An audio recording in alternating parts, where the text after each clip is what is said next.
I have seen faded eyes,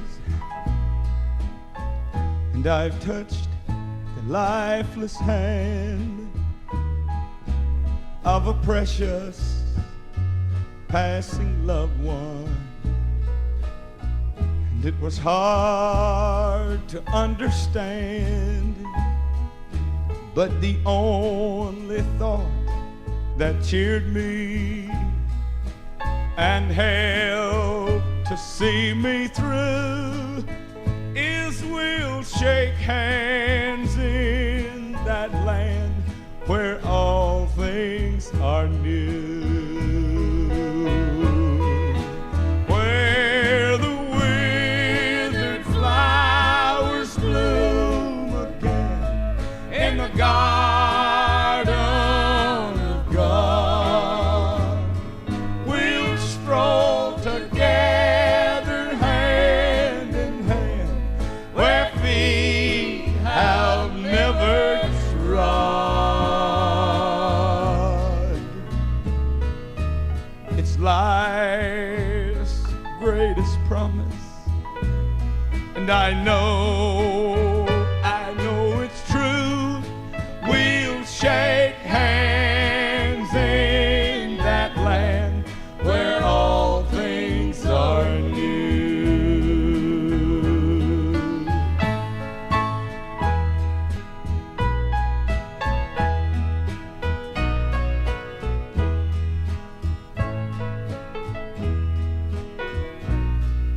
Now I have a precious Father. He's a true and godly man, but time has dimmed his vision. That's put a trembling in his hands, and when his footsteps falter, I keep this thought in view, that we'll shake hands up in that land where all things are new, where the withered flowers bloom again in the garden of God.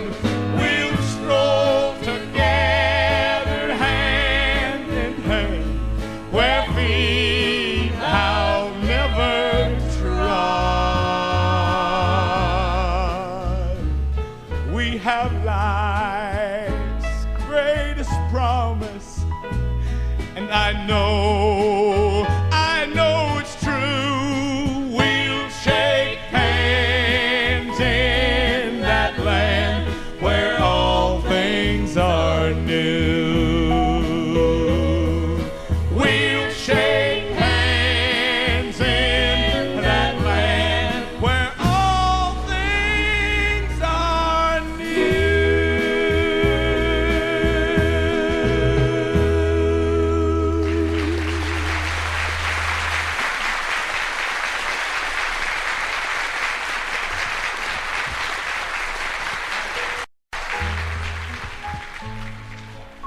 I'm looking forward to going to that place, aren't you?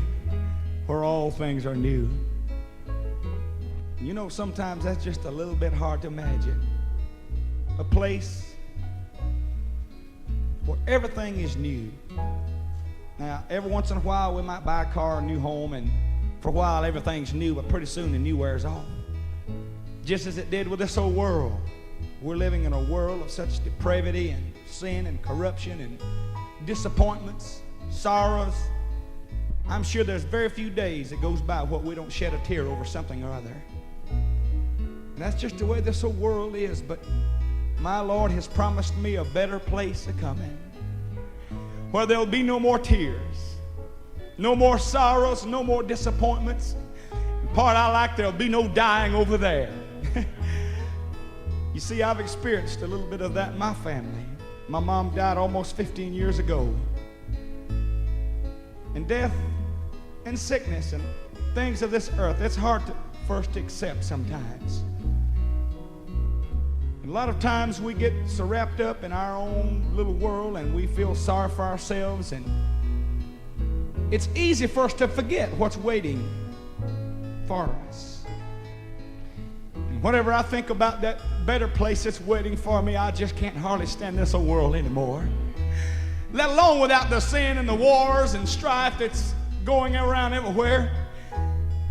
But I'm looking forward to going to heaven. I've got so many things I want to see. Not just streets of gold, walls of jasper. All of these things are going to help to make up heaven, and it's going to be great. The Bible said, eye hath not seen, ear hath not heard, neither has it entered to the heart of man what God has prepared over there. You see, those things are just fringe benefits. And another fringe benefit I'm liking is I'm going to get to see my mom again, Brother Whaley. You talking about doing a little shouting on the streets of glory, brother, I'm going to do it. I'm going to take her by the hand, and that old cancer that took her life 15 years ago is going to be forgotten forever. And I'm sure that some of you here today probably have got loved ones you haven't seen in a long time, and it's going to be wonderful. That's what heaven is all about. But if it wasn't for Jesus, none of it would be possible. And He is what's going to make heaven so real.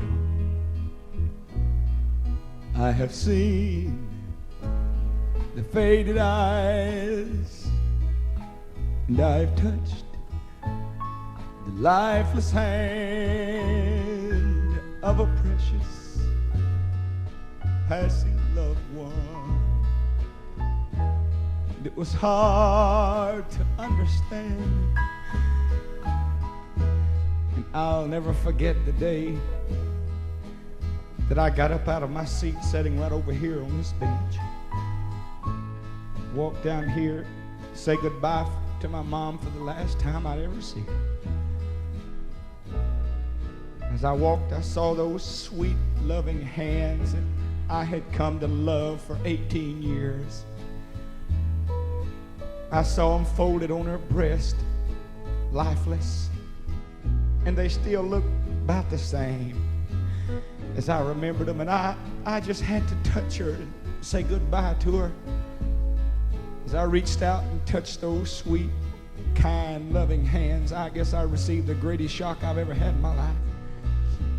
Because those hands weren't warm and soft anymore. They weren't caressing, but they were cold and stiff. And sooner or later, it's going to happen to all of us. And in the darkness that surrounded me, I didn't know which way to go. I'd been raised in a Christian home all of my life, been taught about Jesus, but somehow or another I wasn't quite prepared for that, and it shook the very existence I was based on. I didn't know which way to go. I dropped out of school even for a few months and just even lost my direction. I didn't even know whether I even wanted to serve God anymore. But somehow or another in all of that, I remembered somebody that my own precious mom had taught me about. And she said, no matter who comes or no matter who goes, He will be there. He'll be a friend that will stick closer than a brother.